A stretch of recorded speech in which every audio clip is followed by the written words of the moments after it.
Welcome back students, कैसे हैं आप लोग। हमने स्टार्ट करा था प्रीवियस लेक्चर में अकाउंटेंसी और हमने सीखा था अकाउंटेंसी का मीनिंग। आप रिवाइज करके आए हैं? मैंने कहा सर रिवाइज तो नहीं किया। कोई बात नहीं बच्चों, आपने रिवाइज नहीं करा, मैं 5-7 मिनट लगा के पिछली क्लास का रिवीजन फटाफट करा देता हूं। हमने सबसे पहले सीखा था अकाउंटेंसी का मतलब क्या होता है। सिंपल, अकाउंटेंसी का मतलब क्या? हिसाब किताब। हिसाब किताब किस चीज का? बिजनेस का। ये मिस्टर राम है, ये इस शॉप के ओनर है। ये किस चीज की शॉप है? क्लोथ्स। अब ये जो मिस्टर राम है, इनकी दुकान पर अकाउंटेंट साहब आते हैं, जिसे हम मुनीम भी कहते हैं, मुंशी भी कहते हैं हिंदी में। इनके पास एक लाल कलर की किताब होती है जिसपे लिखा रहता है शुभ लाभ और स्वास्तिक का निशान होता है। ये किताब लेके इनकी दुकान पे आते हैं और ये इस किताब में क्या लिखते हैं? जो भी बिजनेस में ट्रांजैक्शन। देखा सर, ट्रांजैक्शन का मतलब क्या होता है? बेटे ट्रांजैक्शन का मतलब बिजनेस में जो भी घटनाएं हो रही हैं, जैसे सामान खरीद रहे हैं, सामान बेच रहे हैं, इलेक्ट्रिसिटी का बिल दे रहे हैं, अपने एम्प्लॉइज को सैलरी दे रहे हैं, ये सारी चीजें ट्रांजैक्शन कहलाती हैं। ट्रांजैक्शन का मीनिंग हम बाद में और डिटेल में समझेंगे। ट्रांजैक्शन का मतलब बिजनेस की एक्टिविटीज जो भी हो रही। तो ये जो अकाउंटेंट साहब आते हैं, ये इस शॉप के अंदर जो भी ट्रांजैक्शन हो रही है उन्हें क्या करते हैं? लिखते हैं। लिखने का मतलब क्या करते हैं? रिकॉर्ड। रिकॉर्ड कहां पे करते हैं? इस बुक के अंदर। रिकॉर्ड कहां पे करते हैं? इस बुक के अंदर। ये पूछते हैं मिस्टर राम से कि आपने दुकान में अच्छा क्या होता है? भाई कपड़े की दुकान है तो कपड़ा खरीदेंगे और बेचेंगे। तो ये पूछते हैं भाई साहब अकाउंटेंट जी कि आपने कितने का कपड़ा खरीदा? तो ये बताते हैं दुकानदार कि हमने 1 लाख का कपड़ा खरीदा। कितने का क्लोथ खरीदा? 1 लाख का। तो ये लिख देते हैं परचेज कितना हो गया? 1 लाख। तो अकाउंटेंट साहब ने लिख दिया परचेज, जो कि बिजनेस के लिए एक्सपेंस है, खर्चा है। इन्होंने परचेज के सामने क्या लिख दिया? एक्सपेंस। फिर ये पूछते हैं ये जो आपने परचेज करी, ये जो सामान खरीदा, ये पैसे देके खरीदा या उधार? तो मिस्टर राम बताते हैं कि हमने ये जो सामान खरीदा इसमें 70,000 तो हाथ के हाथ पे कर दिया। तो अकाउंटेंट साहब कैश में से कितना माइनस कर देंगे? 70,000। वो पूछते हैं जो आपने उधार सामान खरीदा वो किससे खरीदा? तो मिस्टर राम कहते हैं ये मैंने मिस्टर रवि से खरीदा। किससे खरीदा? रवि से। तो अकाउंटेंट साहब लिख देते हैं कि हमने रवि को 30,000 देने। तो इतनी आसान बात है। अगर हम अकाउंटेंट साहब ये ना लिखें कि हमने रवि को 30,000 देने हैं, तो हमारे को याद रहेगा क्या? रोज बिजनेस में पता नहीं कितनी सारी ट्रांजैक्शन होती है, हम भूल जाएंगे। इसलिए इसे लिखना बहुत जरूरी है। फिर अकाउंटेंट साहब पूछते हैं और कोई खर्चा हुआ क्या? बिजनेस में तो आपको पता है रोज बहुत सारे खर्चे होते हैं। वो कहते हैं हाँ इलेक्ट्रिसिटी का बिल दिया। तो मिस्टर अकाउंटेंट यहाँ पे क्या लिख देते हैं? इलेक्ट्रिसिटी बिल के सामने एक्सपेंस, क्योंकि 5,000 हमने इलेक्ट्रिसिटी बिल का क्या हो गया? खर्चा, और उसे हमने पे कर दिया। तो कैश कितने से कम हो गया? 5,000। ऐसे ही मिस्टर राम कहते हैं हमने अपने एम्प्लॉय को सैलरी दी, तो इसके सामने सैलरी का खर्चा लिख दिया और कैश में से माइनस कर दिया। फिर मिस्टर राम से ये पूछते हैं आपने कोई सामान बेचा भी? भाई दुकान पे सामान बेचेंगे तो उसे क्या बोलेंगे? से। ये कहते हैं हाँ हमने 2 लाख रुपए का सामान बेचा। कितने का सामान बेचा? 2 लाख का। तो ये पूछते हैं सारा का सारा कैश में बेचा गया? नहीं, वो कहते हैं 1,50,000 कैश में बेचा। तो कितना पैसा आ गया हमारे पास? 1,50,000। ये कैश में ऐड कर देते हैं। और ये पूछते हैं कि जो उधार सामान बेचा वो किसे बेचा? तो मिस्टर राम कहते हैं मोहन को बेचा। तो ये लिख देते हैं कि मोहन से लेने हैं। ये क्या होगी? लेनदारी। ये क्या होगी? देनदारी। तो ऐसे करके जितने भी ट्रांजैक्शन होती है ये अकाउंटेंट साहब सारी ट्रांजैक्शन लिखते हैं। अगर ट्रांजैक्शन ना लिखे तो हमारे को क्या पता चलेगा किससे क्या लेना है, किसको क्या देना है, बिजनेस में कितने खर्चे हुए, कितनी कमाई हुई। सेल का मतलब क्या हो गया? कितनी कमाई। तो अकाउंटेंट साहब आते हैं ये सारी बातें लिखते हैं। उन्होंने कहा सर और इससे क्या फायदा होता है? अगर हम सारी ट्रांजैक्शन लिखेंगे तो हमारे को पता चल जाएगा ना कि हम पूरे साल में प्रॉफिट कमा रहे हैं या लॉस। अगर हम लॉस ही कमा रहे हैं तो बिजनेस को बंद कर देना। तो इससे हमारे को यह पता लग जाता है कितना प्रॉफिट कमा रहे हैं और लॉस। ये आपने मेरे को पिछली क्लास में समझाया भी था कि आपने किसी ना किसी की इनकम तो निकाली होगी। आप अपने ट्यूशन टीचर की सबसे पहले बच्चा क्या जाता है? पढ़ता बाद में, देखता है ट्यूशन में कितने बच्चे आ रहे हैं, कहता है हाँ सर इतनी तो फीस कमा लेते हैं महीने में। सर का खर्चा क्या है? सिर्फ रेंट देते हैं, इलेक्ट्रिसिटी का बिल देते हैं। तो क्या करते हैं? फीस में से रेंट माइनस कर दो, इलेक्ट्रिसिटी का बिल माइनस कर दो, और अगर कोई सफाई वगैरह का खर्चा है वो माइनस कर दो, तो सर का क्या निकल आता है? प्रॉफिट। ये आपने मेरे को पिछली क्लास में समझाया भी था। तो उन्होंने कहा सर ये तो हमारे को सब आता है, आप क्या समझाओगे? मैंने पिछली क्लास में भी आपको बताया था कि ये सारा काम जो है सिस्टमेटिक वे से नहीं है। ये हर अकाउंटेंट अपने तरीके से काम को करता चला जाता है। ये कोई सिस्टमेटिक तरीका नहीं है, कोई प्रॉपर वे नहीं है। जैसे जैसे अकाउंट्स में डेवलपमेंट हुआ इसका एक प्रॉपर वे बना दिया गया। ये जो सिस्टम दिया है, इटली में एक भाई साहब हुए। कहां पे एक भाई साहब हुए? इटली में, जिनका नाम है लुक्का पैसियोली। उन्होंने कहा ये सारी ट्रांजैक्शन रिकॉर्ड करना जरूरी है, और उन्होंने ये नहीं कहा ये तरीका गलत है। वो कह रहे ये तरीका टनाटन है, एकदम ठीक है, लेकिन वो कह रहे हैं कि अगर हर आदमी अलग तरीके से करेगा तो समझ में नहीं आ पाएगा और ये बहुत बड़े बिजनेस में कामयाब भी नहीं है। तो उन्होंने एक तरीका दिया। उन्होंने कहा कितना बड़ा मर्जी बिजनेस ले आओ, चाहे रिलायंस का हो चाहे टाटा का, सब में एक सिस्टम लगेगा। इन सारी ट्रांजैक्शन को लिखने के लिए उन्होंने एक सिस्टम दे दिया जिसका नाम है जर्नल एंट्री। इसे आप ये समझ लो अकाउंट की भाषा है, और उन्होंने इसके अंदर दो वर्ड दिए। एक वर्ड का नाम है डेबिट, एक वर्ड का नाम क्या है डेबिट, और दूसरे वर्ड का नाम क्या है क्रेडिट। ये मैंने पिछली क्लास में आपसे चर्चा कर ली। यानी अकाउंट्स में जो भी ट्रांजैक्शन होगी वो डेबिट और क्रेडिट के थ्रू ही लिखी जाएंगी। जैसे कंप्यूटर लैंग्वेज है, उसमें दो ही वर्ड है, 0 और 1। किसी भी प्रोग्राम की अगर प्रोग्रामिंग होती है वो 0 और 1 में ही लिखना पड़ता है। जैसे हिंदी एक भाषा है, जैसे इंग्लिश एक भाषा है, उसमें 26 अल्फाबेट होते हैं, उसमें 44 अल्फाबेट होते हैं। ऐसे अकाउंट्स में सिर्फ दो ही वर्ड है, एक डेबिट और क्रेडिट। मैंने कहा सर ये तो आपने बता दिया। हाँ, फिर उसके बाद मैंने यह बताया था कि हम इस ट्रांजैक्शन को इसमें लिखेंगे। इसे सीखने से पहले हमारे को 5 वर्ड्स का नॉलेज होना जरूरी है। वो 5 वर्ड्स मैंने आपके साथ डिस्कस कर लिए थे। वो 5 वर्ड्स क्या थे उसको मैं एक मिनट में आपको जल्दी से बताता हूं। फिर जर्नल एंट्री में इन ट्रांजैक्शन को कैसे लिखते हैं ये हम फटाफट सीखते हैं। तो वो 5 वर्ड्स फटाफट बोलो बच्चों मेरे साथ। तो हमने सबसे पहला वर्ड सीखा था वो था कैपिटल। तो कैपिटल का मतलब क्या था बच्चों? जो बिजनेस का ऑनर बिजनेस में पैसा लगाता है उसे क्या बोलते हैं? कैपिटल। भाई अगर कोई भी बिजनेस स्टार्ट करना है वो ऐसे ही स्टार्ट हो जाता है क्या? अगर आपको ज्वेलरी शॉप खोलनी है तो ज्वेलरी शॉप खोलने के लिए क्या चाहिए? आप सोचो, शॉप खुल जाती है, या शॉप खोलने के लिए पैसा चाहिए, और वो पैसा कौन देगा? बिजनेस का ओनर। तो जो बिजनेस का ओनर बिजनेस में पैसा लगाता है उसे क्या बोलते हैं? कैपिटल। फिर मैंने आपको यह भी बताया था, चाहे वो पैसा लगाए, भाई दुकान के अंदर कस्टमर को बिठाने के लिए फर्नीचर चाहिए, अगर बिजनेस का मालिक अपने घर से फर्नीचर ले जाके दुकान पे रख देता है तो वो जो फर्नीचर है उसे भी हम क्या बोलेंगे? कैपिटल। यानी कि बिजनेस का ओनर बिजनेस में जो भी लगाता है, चाहे कैश लगाए चाहे और कोई चीज ले जाके रख दे, उसे भी हम क्या बोलेंगे? कैपिटल। तो कैपिटल का मतलब मैंने आपको पहले भी सिखाया था। अगर आपको याद नहीं आ रहा तो प्रीवियस क्लास जाके देख लीजिएगा, आपको याद आ जाएगा। फिर उसके बाद हमने बोला था लाइबिलिटी। लाइबिलिटी का मतलब क्या होता है? ऑब्लिगेशन। लाइबिलिटी का मतलब हमने क्या डिस्कस करा था? ऑब्लिगेशन। ऑब्लिगेशन किस चीज की? पैसा देने की। ऑब्लिगेशन टू पे। तूने कहा सर इसे जल्दी जल्दी बताओ। हाँ, अगर हमने लोन ले लिया बैंक से क्या ले लिया? लोन, तो हमारे ऊपर पैसा देने की जिम्मेदारी आ गई, बिजनेस के ऊपर पैसा देने की जिम्मेदारी आ गई, तो ये क्या होगी बिजनेस के लिए? लाइबिलिटी। अगर हमने इलेक्ट्रिसिटी का बिल नहीं दिया, इलेक्ट्रिसिटी यूज कर ली, इलेक्ट्रिसिटी डिपार्टमेंट को अगर इलेक्ट्रिसिटी का बिल नहीं दिया तो ये क्या होगी बिजनेस के लिए? लाइबिलिटी, क्योंकि हमारे को ऑब्लिगेशन टू पे आ गई, पैसा देने की जिम्मेदारी आ गई। अगर हमने बिजनेस के गुड्स खरीद लिए, मतलब जिस चीज का बिजनेस है वो सामान खरीद लिया, जैसे हमारी कपड़े की शॉप है, अगर हमने क्लोथ्स खरीद लिए और जिस आदमी से क्लोथ्स खरीदे उसे पैसा नहीं दिया तो उस आदमी को पैसा देना है, वो भी हमारी क्या होगी? लाइबिलिटी। तो हमने लाइबिलिटी को डिटेल में डिस्कस करा था, अभी हम आगे बढ़ते हैं। फिर उसके बाद हमने पढ़ा था एक्सपेंडिचर। क्या पढ़ा था? एक्सपेंडिचर। एक्सपेंडिचर को हमने 2 पार्ट्स में डिवाइड कर दिया था। पहले का नाम क्या रखा था? Revenue expenditure. कौन सा एक्सपेंडिचर? Revenue expenditure. और फिर हमने इसके दूसरे पार्ट को बोला था कैपिटल एक्सपेंडिचर। फिर हमने ऐसी बात करी थी, अगर कोई ऐसा खर्चा जिसका बेनिफिट 1 साल तक मिले, यानी एक अकाउंटिंग पीरियड तक मिले, उसे रेवेन्यू एक्सपेंडिचर कहते हैं।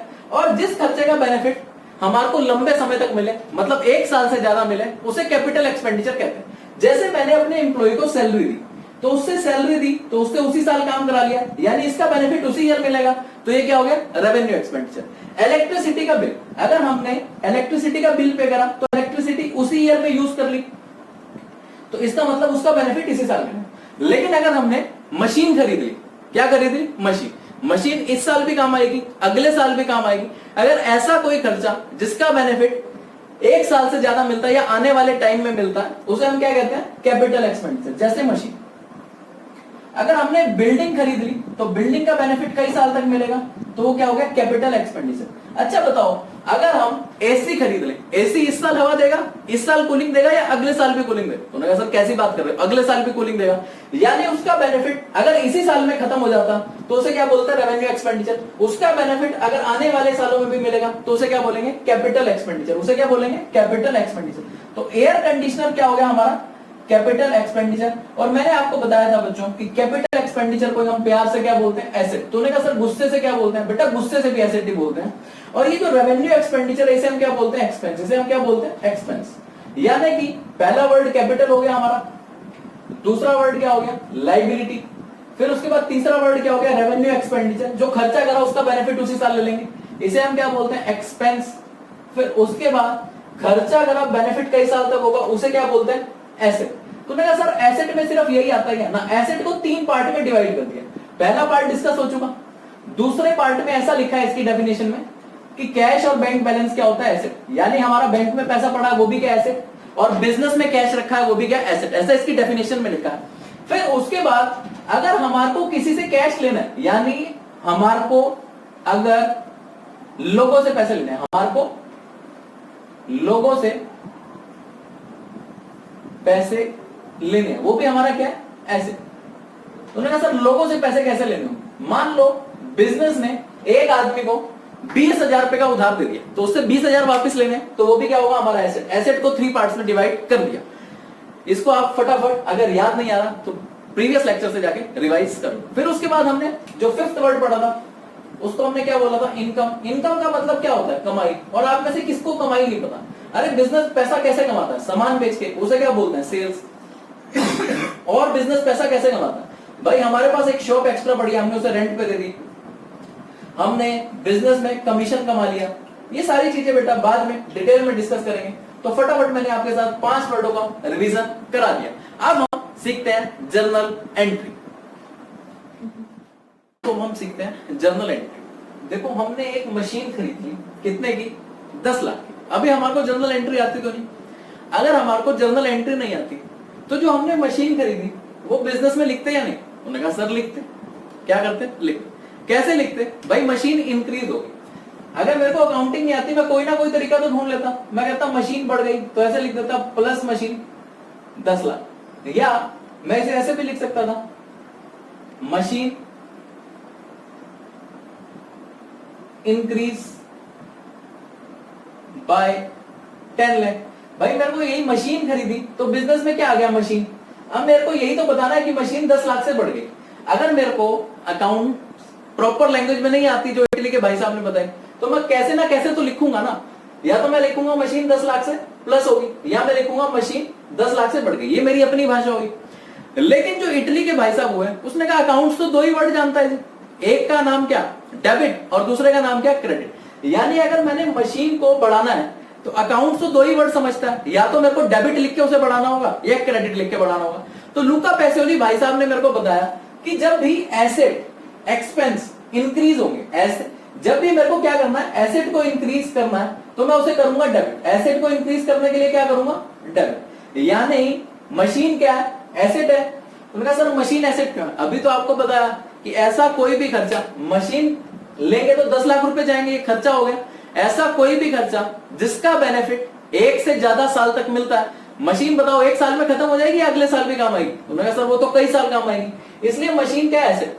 और लूका पैसियोली भाई साहब ने बोला जब भी कोई एसेट इंक्रीज होगा, एसेट क्या होगा, इंक्रीज, उसे हम करेंगे डेबिट। ये अकाउंट्स की भाषा है। जैसे हम अपनी भाषा में लिखते हैं एसेट इतने से इंक्रीज हो गया, मशीन इतने से इंक्रीज हो गया, तो लूका पैसियोली भाई साहब ने क्या बोला, कभी भी अगर एसेट बढ़ेगा, एसेट इंक्रीज होगा, तो अकाउंट्स की भाषा में क्या लिखना पड़ेगा कि एसेट को डेबिट कर दो। एसेट को क्या कर दो, डेबिट। तो कौन सा एसेट इंक्रीज हो गया हमारा, मशीन। तो मशीन को क्या करना पड़ेगा, डेबिट। मशीन को क्या करना पड़ेगा, डेबिट। तो हम मशीन के सामने लिख देंगे डेबिट। तो जो भी आदमी अकाउंट्स जानता है वो समझ जाएगा कि मशीन डेबिट कर दिया हमने कितने से, 10 लाख से, वो समझ जाएगा मशीन 10 लाख से बढ़ गया। अगर हमारे बिजनेस में फर्नीचर इंक्रीज हो गया, यानी हमने फर्नीचर खरीदा, तो अकाउंट्स में कैसा लिखना पड़ेगा, भाई एसेट इंक्रीज हुआ तो फर्नीचर को क्या करना पड़ेगा, डेबिट। आप समझ गए इतनी बात। उन्होंने कहा हाँ सर इसमें है क्या समझने वाली बात है, तो बहुत आसान है कि अगर कोई भी एसेट इंक्रीज होता है, बढ़ता है, तो अकाउंट्स उसे तभी समझता है जब हम उसे डेबिट लिखते हैं। यानी एसेट बढ़ेगा, एसेट इंक्रीज होगा, उसे क्या करेंगे, डेबिट, और एसेट डिक्रीज होगा, उसे क्या करेंगे, क्रेडिट। सेम बात एक्सपेंस के साथ है। अगर एक्सपेंस होंगे, एक्सपेंस बढ़ेंगे तो उसे क्या करेंगे, डेबिट, और एक्सपेंस डिक्रीज होगा तो उसे क्या करेंगे, क्रेडिट। इतनी बात समझ में आती है। अच्छा बताओ बच्चों, मैंने एसी खरीदा, एयर कंडीशनर खरीदा, तो एसेट बढ़ा, एसेट बढ़ा तो उसे क्या करेंगे, डेबिट। यानी एयर कंडीशनर को क्या करेंगे, डेबिट। अच्छा और बात बताओ, मैंने क्या खरीदी, बिल्डिंग, तो बिल्डिंग खरीदी, अकाउंट्स को कैसे पता लगेगा बिल्डिंग बढ़ गई, तो बिल्डिंग को क्या करेंगे, डेबिट। बिल्डिंग को क्या करेंगे, डेबिट। इतनी बात समझ में आती है आपको। तो उन्होंने कहा हाँ सर आगे। बेटा मैं इसी बात को आपको थोड़ा सा दोबारा से दिखाता हूं प्रॉपर तरीके से। अब दोबारा से इसी को सीखना। हमने मशीन खरीदी कितने की, 10 लाख। उन्होंने कहा सर अभी तो सिखाया, बेटा आप पूरी बात करेंगे, पिछली बार हमने आधी बात करी। उन्होंने कहा सर कैसे, देखो हमने अगर मशीन खरीदी तो बिजनेस में क्या आएगा, मेरे को जो भी ट्रांजैक्शन लिखनी होती है वो किसकी लिखनी होती है, बिजनेस में। आप बताओ कि बिजनेस में क्या आएगा। उन्होंने कहा सर बिजनेस में तो मशीन आएगी, मशीन खरीदी तो मशीन ही आती है। ठीक है, तो बिजनेस में क्या आएगी? मशीन। अच्छा मशीन आएगी भाई, बिजनेस में मशीन ऐसे ही थोड़ी आ गई, उसके बदले कुछ देना भी तो पड़ा होगा। देना क्या पड़ा होगा? कैश। बेटा अकाउंट्स कभी भी आधी बात नहीं करते, अगर मशीन आएगी तो बदले में कुछ जाएगा भी तो हमारे को अकाउंटिंग करते समय इन दोनों बातों पे ध्यान देना। तो मैंने आपको मशीन वाली बात तो सिखा दी, मैंने कहा भाई मशीन क्या है? एसेट, और एसेट जब भी पड़ता है उसे क्या करते हैं? डेबिट। भाई बिजनेस में बताओ मशीन क्या है? अगर एंट्री को बनाना हो मेरे को, कैसे बनाएंगे जर्नल एंट्री? पहले हम देखेंगे बिजनेस में क्या है। बिजनेस में आया जी मशीन, और मशीन क्या है? एसेट, क्योंकि इसका बेनिफिट कई साल तक मिलता है। ऐसा कोई भी खर्चा जिसका बेनिफिट कई साल तक मिलता है उसे क्या बोलते हैं? एसेट। तो मशीन एसेट है, और एसेट बिजनेस में क्या हो रहा है? इंक्रीज। और मैंने आपको सिखाया जब भी बिजनेस में एसेट इंक्रीज होता है अकाउंट्स को तो तभी समझ में आएगा जब उसे डेबिट करेंगे, तो इसलिए मशीन को क्या करेंगे? डेबिट। अब मशीन आई तो जाहिर सी बात है कोई चीज गई भी होगी। क्या गया हमारे पास से? कैश। और ये आपको बताया गया कैश क्या होता है? एसेट। ये एसेट की डेफिनेशन में लिखा है। तो हमारे पास से क्या गया? कैश। अच्छा कैश क्या होता है? भाई कोई भी चीज आएगी वो 5 वर्ड में से ही होगी, तो कैश क्या है? एसेट। तो हमारे पास से क्या चला गया? एसेट। कैश आया या बिजनेस से चला गया? आप बताओ, बिजनेस से कैश आया या चले? सर सीधी बात है, मशीन खरीदी, पैसा दिया, तो बिजनेस से कैश चला गया। अब बिजनेस से कैश चला गया तो कैश क्या हो रहा है? एसेट क्या हो रहा है? डिक्रीज। जब भी एसेट क्या होगा? डिक्रीज, उसे क्या कर देंगे? क्रेडिट। यानी हमारे को मशीन को क्या करना होगा? डेबिट, और कैश को क्या करना होगा? क्रेडिट। इसे ही बोलते हैं जर्नल एंट्री। जर्नल एंट्री में हमेशा एक चीज डेबिट होती है तो दूसरी चीज क्या होती है? क्रेडिट। यानी अगर मैं इसे प्रॉपर तरीके से लिख के दिखाऊं, इसे अकाउंट्स में कैसे लिखते हैं, जो डेबिट वाला पार्ट होता है ना, ये मेरी रफ वर्क हो गया कि मेरे को इससे पता लग गया कि मशीन को क्या करना है? डेबिट, और कैश को क्या करना है? क्रेडिट। इसे लिखते कैसे हैं? देखो ऐसे लिखते हैं, मशीन, जो डेबिट वाला पार्ट है उसे ऊपर लिखेंगे और उसके साथ लिख देंगे अकाउंट। तो मैंने कहा सर अकाउंट क्यों लिखते हैं? बेटा सारी बातें अभी थोड़ी सीखेंगे। मशीन के आगे क्या लिखेंगे? डेबिट। डेबिट का शॉर्ट फॉर्म होता है डीआर, मशीन अकाउंट डेबिट। कितने से आया मशीन? 10 लाख, तो इसके सामने लिख देंगे 10 लाख। और क्रेडिट किसे करना है? कैश में। मशीन के आगे डेबिट लिखेंगे, लेकिन जिसे क्रेडिट करना होता है उसके साथ क्रेडिट नहीं लिखते, थोड़ा सा स्पेस छोड़ते हैं और उसे टू से स्टार्ट करते हैं, और यहां पे लिखेंगे जिसे क्रेडिट करना है टू कैश अकाउंट, और यहां पे उसका अमाउंट एंटर कर देंगे। तुमने कहा सर ये प्रॉपर तरीका है, ये लगभग प्रॉपर तरीका है, इसका कोई फॉर्मेट है? वो फॉर्मेट हम बाद में सीखेंगे। तो आपकी जर्नल एंट्री क्या बन गई? Machine account debit to cash account, machine account debit to cash. तुमने कहा सर हम ये समझ गए, तो एक सेम एंट्री है वो मैं आपको देता हूं। अगर आपको समझ आ गई तो क्लास को पॉज करके खुद करना, अगर आपको समझ में नहीं आई तो मेरे साथ मैं दोबारा सिखाऊंगा, सीख लो। बेटा पहले खुद ट्राई करना, बाद में ही मेरा सॉल्यूशन देखना, तभी आपको अच्छे से बात समझ में आएगी।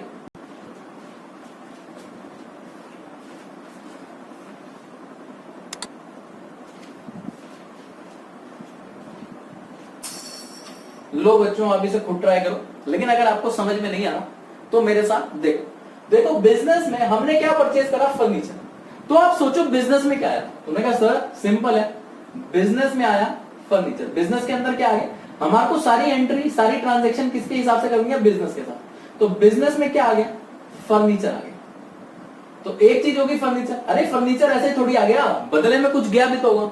तो दूसरी चीज क्या होगी? कैश। सबसे पहला काम ये दो चीजें ढूंढना। अब बताओ फर्नीचर क्या होता है? हमने कितने नाम सीखे? 5। हमने कितने नाम सीखे थे? 5। उसमें से फर्नीचर क्या है? उन्होंने कहा सर फर्नीचर एसेट है। फर्नीचर क्या है? एसेट, क्योंकि इसका बेनिफिट कई साल तक मिलेगा। फर्नीचर हो गया हमारा एसेट। और मैंने आपको बताया फर्नीचर बिजनेस में क्या हुआ? आया है तो इंक्रीज हुआ है। जब भी एसेट इंक्रीज होता है, जब भी एसेट क्या होता है? इंक्रीज, उसे क्या करेंगे? डेबिट। उसे क्या करेंगे? डेबिट। और जब हमने फर्नीचर खरीदा तो कैश क्या हो गया? कम। कैश भी क्या होता है? एसेट। ये एसेट की डेफिनेशन में लिखा है।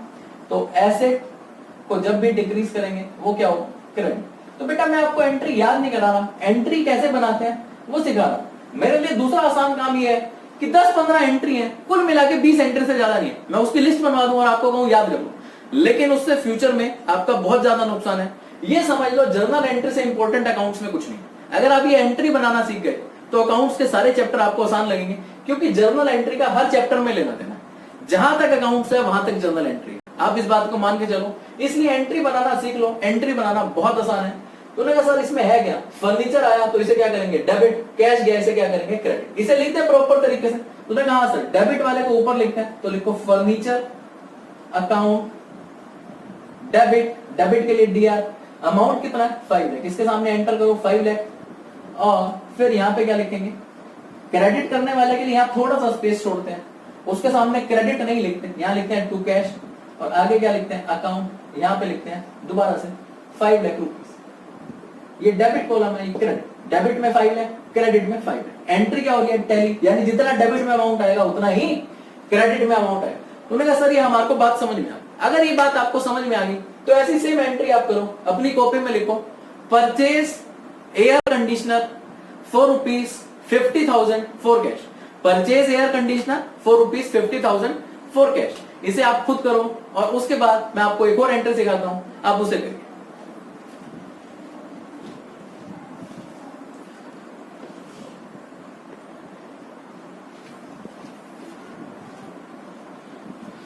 लो जी बच्चों, नेक्स्ट ट्रांजैक्शन पढ़ो। ऐसा लिखा है purchase computer for 60,000।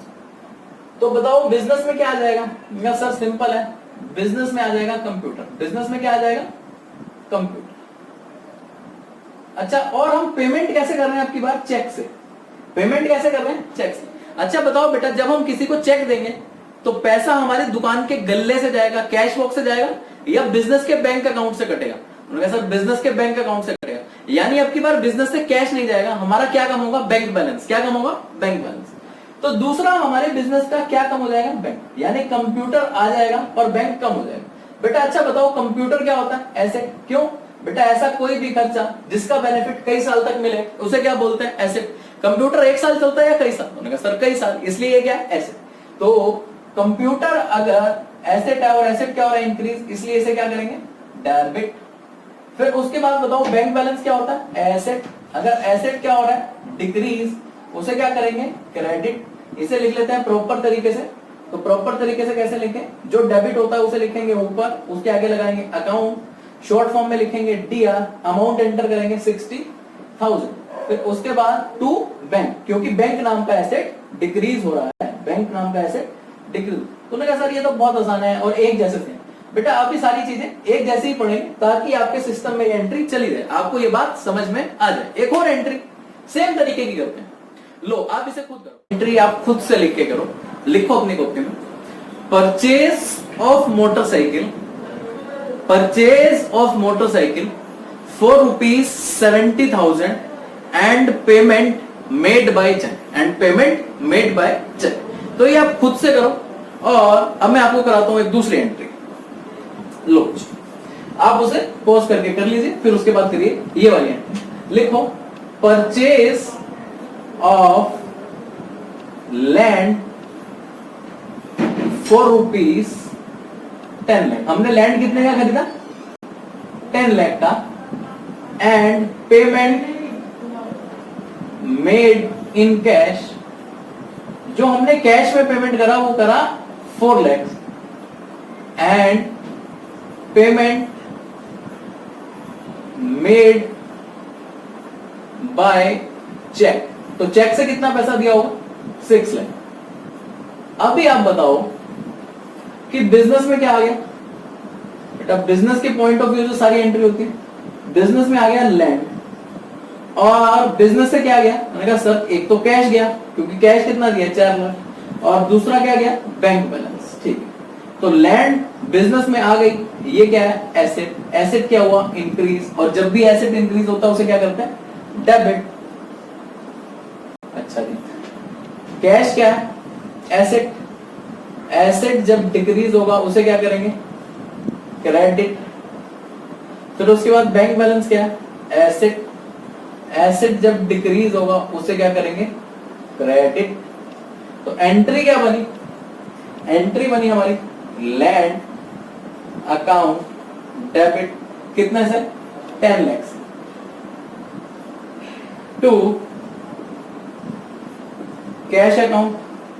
Cash account में कितना आएगा? कैश कितने से कम हुआ जी? 4 लाख से। और बैंक बैलेंस कितने से कम हुआ? 6 लाख से। मैंने कहा सर ये हमारे को सारी बात अच्छे से समझ में आ गई, ये बहुत आसान। बेटा आप बस इस पे फोकस करिए, धीरे धीरे आप में इतनी ताकत आ जाएगी अकाउंट्स के अंदर कि सारे चैप्टर आपसे घबराने लगेंगे। बस आप इसे ध्यान से देखिए ना। सर एक ऐसी एंट्री हमारे को बोलो, हम उसे लिख के कर लें। तो फिर लिखो purchase of building for rupees 8 lakh and payment made by cash rupees 2 lakh and 6 lakh through check उस एंट्री को सेम तरीके से बना के कर लीजिए। मैं आपको एक एंट्री और सिखाता हूं, ये आज की लास्ट एंट्री है, फिर उसके बाद हम मिलेंगे नेक्स्ट पार्ट में और आपको आगे की जर्नल एंट्री सिखाऊंगा। तो लास्ट एंट्री अब देखिए, बोलेगा सर ये थोड़ी अच्छी सी करना। लो बेटा, हम धीरे धीरे स्टेप वाइज चल रहे हैं ताकि सारी बातें आपके दिमाग में क्या हो जाए फिट। तुमने कहा सर आप ऐसे ही करो जैसे आपको ठीक लगता है, आप आराम से करो, बस हमारे को समझ आना चाहिए। ठीक, cash rupees 25,000 deposited in bank account. Low, business ने क्या करा, कैश बॉक्स से 25,000 निकाल के बैंक में डाल। तो बताओ बिजनेस में हुआ क्या? उन्होंने कहा सर बिजनेस से कैश चला गया। क्या चला गया? कैश। तो कैश नाम का एसेट क्या हो गया? डिक्रीज। और जब भी एसेट डिक्रीज होता है हम उसे क्या करते हैं? क्रेडिट। अच्छा, कैश कहां चला गया? उन्होंने कहा सर कहीं नहीं, ये कैश बॉक्स से निकल के हमारे बिजनेस के बैंक अकाउंट में चला गया। कहां चला गया? बिजनेस का बैंक अकाउंट होता है, जैसे राम एंड क्लोथ्स है तो राम एंड क्लोथ्स का बिजनेस एक अकाउंट खुला होगा बैंक में, तो वो राम एंड क्लोथ्स के बैंक अकाउंट में चला गया। यानी कि बिजनेस का बैंक अकाउंट उतने से बढ़ गया होगा। तो बिजनेस का क्या बढ़ गया? Bank account. तो जब एसेट बढ़ता है उसे क्या करते हैं? डेबिट। तो एंट्री क्या बनेगी? Simple, bank account debit to cash account. कितना? 25,000। सर हम सेम एंट्री खुद से करना चाहते। लो फिर आप ऐसी एंट्री खुद से करो, उसमें लिखो अपनी कॉपी में cash rupees 30,000 deposited into bank. Cash rupees 30,000 deposited into bank, ये खुद से कर लेना। अब बच्चों मैंने जितनी एंट्रीज कराई हैं उसे आप नेक्स्ट क्लास में आने से पहले कम से कम 2 बार अपने हाथ से प्रैक्टिस करिएगा। ये इनिशियल स्टेज है एंट्रीज की, आप इसे जितने अच्छे से करेंगे उतने स्ट्रॉन्ग आप अकाउंट्स में हो जाएंगे। ये आपके लिए बिल्कुल नया सब्जेक्ट है, तो इस पर थोड़ा सा ध्यान दीजिए और जैसे ही आप इस पे ध्यान देंगे आप इसमें हो जाएंगे एकदम परफेक्ट। ओके बेटा, बाय बाय।